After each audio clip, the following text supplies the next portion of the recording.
limits, man. Okay, calm down. Noura Erakat, who is a human rights attorney, professor of Africana Studies and the program of criminal justice at Rutgers University, New Brunswick. Noura is also the author of Justice for Some, Law and the Question of Palestine, which received the Palestine Book Award and the Bronze Medal for the Independent Publishers Book Award in Current Events, Foreign Affairs.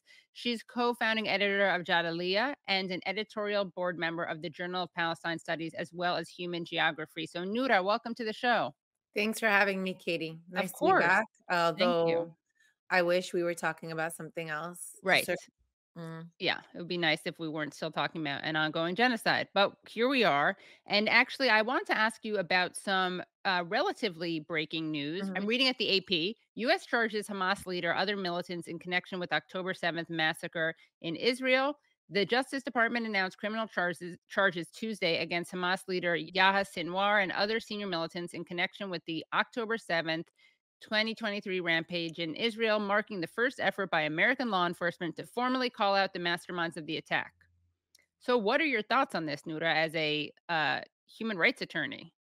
Yeah, this is really difficult to stomach in light of the ongoing impunity for Israel, for Israeli officers, for the covering up of Netanyahu, who's being protested by his own defense minister, and an popular upheaval, and the US is covering for Netanyahu. And in the midst of this chronic lack of accountability and participation in a genocide, now the US is mobilizing its own domestic criminal order to further prosecute Hamas, which is already designated as a terrorist organization by the State Department, which means all the sanctions that the US can apply have already been applied. That punitive edge of the law has already been wielded. And so, I think at once my immediate reaction to this is that this is not surprising at all. And yet, because it's completely fits in line step with the US's policy on this issue, with its doublespeak, but it's nevertheless incredulous and infuriating in light of an ongoing genocide for 11 months, which has now, every time you think that it can't get worse, it gets worse. Images get more harrowing. At first, one can say there was a debate happening. There was the fog of war, so to speak, and we couldn't see things clearly. And so there was a lot of, combative back and forth in terms of what's happening at the diplomatic, the political, and the media level. And yet now everything is known. In fact, they've told us in their own words. Israeli leaders have been very clear that they don't think that there are innocents there. We have been, seen very clearly that this isn't about collateral damage and attempts to target a Hamas militant, but instead, doctors have said that they've received babies with 2 sniper bullets to the head.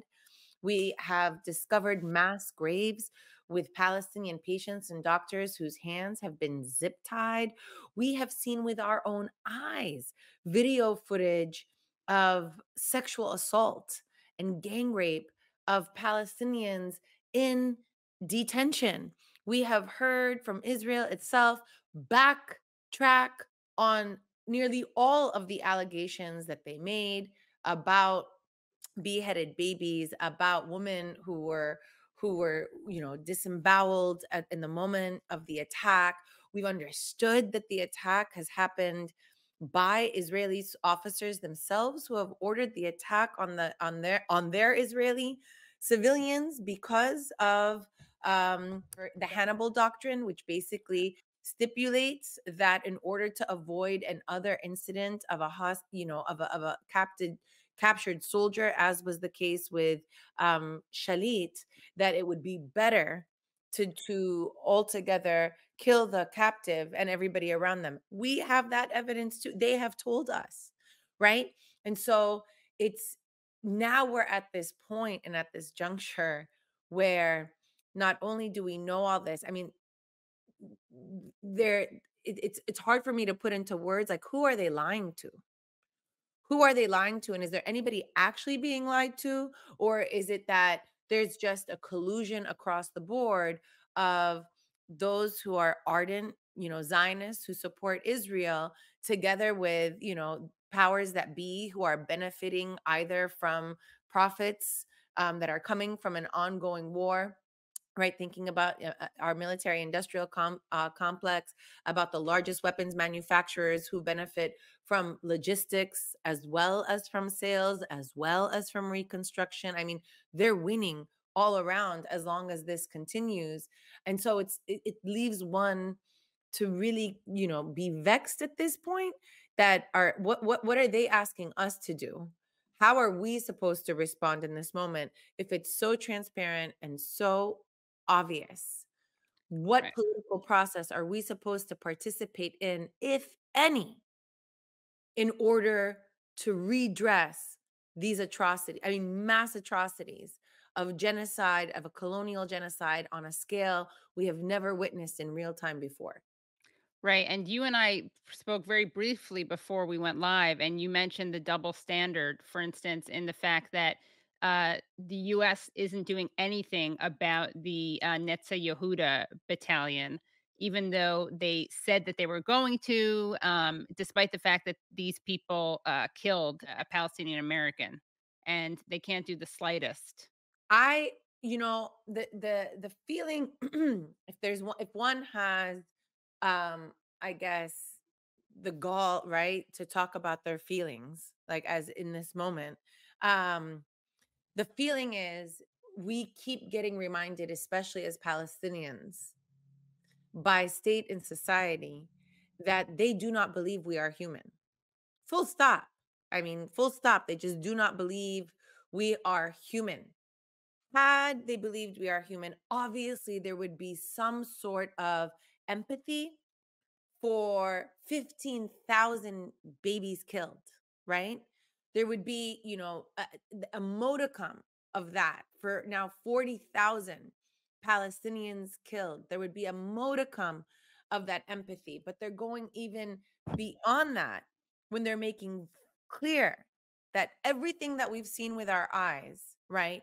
And everything that Palestinians have endured and continue to endure right now in Jenin, having your father kidnapped, tortured, and brought back dead without accountability, knowing that 3-year-olds can be picked up by military jeeps, or that military jeeps can run over Palestinians and there's no accountability and no one looking. And yet the message that people are the greatest form of it, they're telling us that we're not human, is that all of that can happen to us, and you can watch all of that and you still don't believe that we have the right to resist by any means necessary to protect ourselves. Have you lost your minds? I mean, the most dehumanizing thing is to see all that and to tell Palestinians suffer, and in fact be polite about it. That is the greatest form of dehumanization. That's how we know they don't think we're human, because nobody would endure this. Nobody should endure this, right? And so, yeah, I mean, on that level, just everything that's happening, the rhetoric, the fact that Israeli society is in upheaval, angry at Netanyahu, demanding a ceasefire deal in order to retrieve their captives, and yet not a word, unless I'm missing something on some stage happening somewhere, not a single word on the number of Palestinians who have been slaughtered, not a single word about a single baby. So here's a society that also just, this isn't about us. This could have gone on for 24 more months as far as they were concerned, as if it doesn't affect them and who they are, right?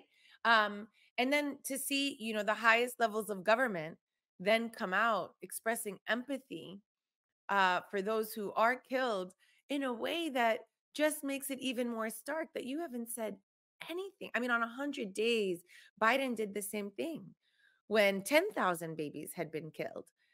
Children, I'm calling them babies, when 10,000 children had been killed. And he said nothing then. I mean, this is endemic.